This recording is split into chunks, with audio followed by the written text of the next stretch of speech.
Welcome to Tarot Tuesday for the week of April 7th. This is for Leo, Sun, Moon, Rising. Take what resonates, and if this reading doesn't speak to you, go check out your other two signs videos for deeper messages. So, Leo, here we are in fellow fire sign season. We are hitting it with the stellium by the end of this week. So we have the sun, obviously, in Aries. Its ruling planet, Mars, is going to meet it on the 9th.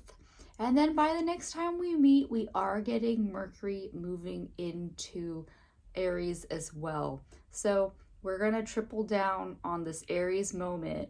So if there's really something that wants to push through in your life, this is the time to harness that, yeah? So let's see what that means for you. And this week, I'm going to be using the Wild Unknown Animal Spirit deck so that we can naturally find a way into this power versus trying to force it or getting too reactive in the space, yeah? Okay, let's see, what does Leo got going on? Fire ants, right off the bat, here is your element. And so much of the animals this week have been about these communal situations. So Leo, for you, fire ants are this hive mind, basically, where the community is doing everything collectively for each other. And I don't know what that is in your life, Leo. It's saying that while you are, yes, this radiant Leo, making sure that your community, your family, your people that you're interacting with the most, that everybody is working in harmony. So harmony is a big key for you, Leo, this week, and having harmony between you and others is very important right now. The fire ant's power is in its numbers, but I'll also say, because I've been stung by a few of them or bit by a few of these, that their power is also in their bite. A fire ant sting is worse than a scorpion sting. So that is, take that how you will, wherever you feel small. Know that you have more power to you, and you definitely have strength in numbers if that's the thing that you need. Yeah.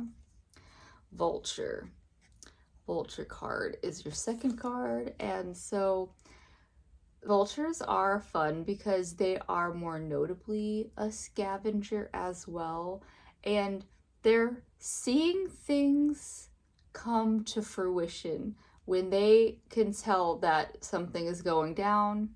In like they sense when they're gonna get food. So Leo, you're working on such an intuitive level with these two cards already. You are seeing things where they come, and you're also holding this somewhat telepathic communication with you and your loved ones. So know that if you are really connected and grounded right now, that these are the frequencies that you have access to this week. You have literal harmony with others and the ability to see your next move before it happens. Yeah?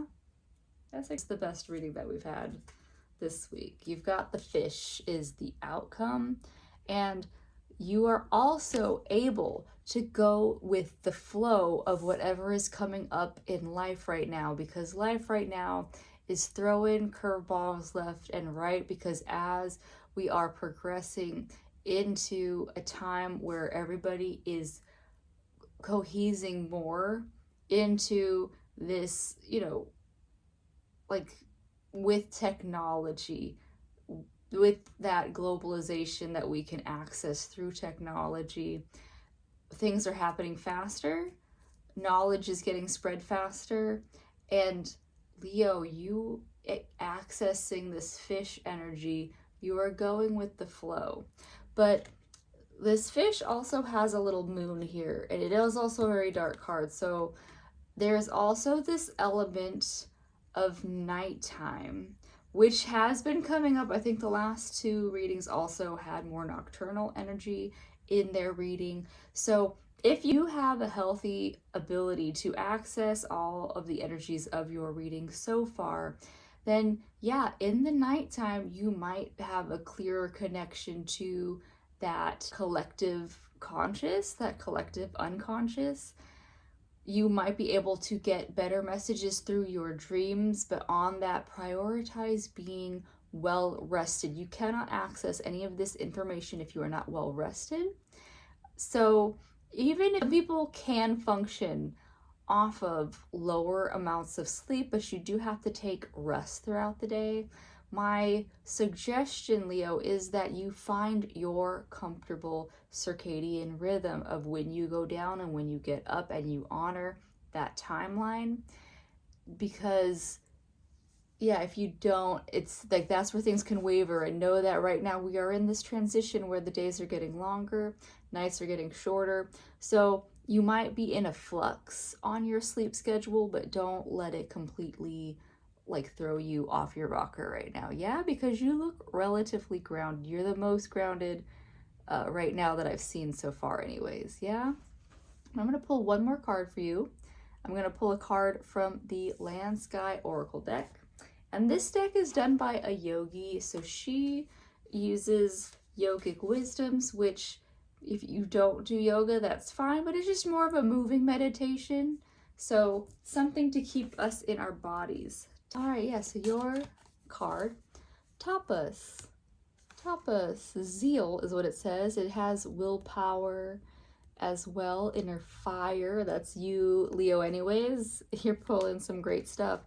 And it's just saying to find your self-discipline. So whatever you need to keep chugging along at your best every day. Because right now, with, like I said, there's a lot of curveballs happening in the collective right now. You want to be at the top of your game. And so you take whatever rhythm you need to work with the world, but also find the ability to ground. And like, you're gonna be able to move at your pace, your stream better, but you want to be prepared. So do take the time to collect in whatever way that you need to do before you get ready to do something. Or also just, yeah, whatever breaks you need throughout the day, whatever unwind you need at the end of the day to keep you on top of your game. That is what I have for you, Leo. I hope this helps. I do hope that you really tap into all of this power that you already have to be in a harmonious relationship with all those around you. And I'll see you next week. Bye.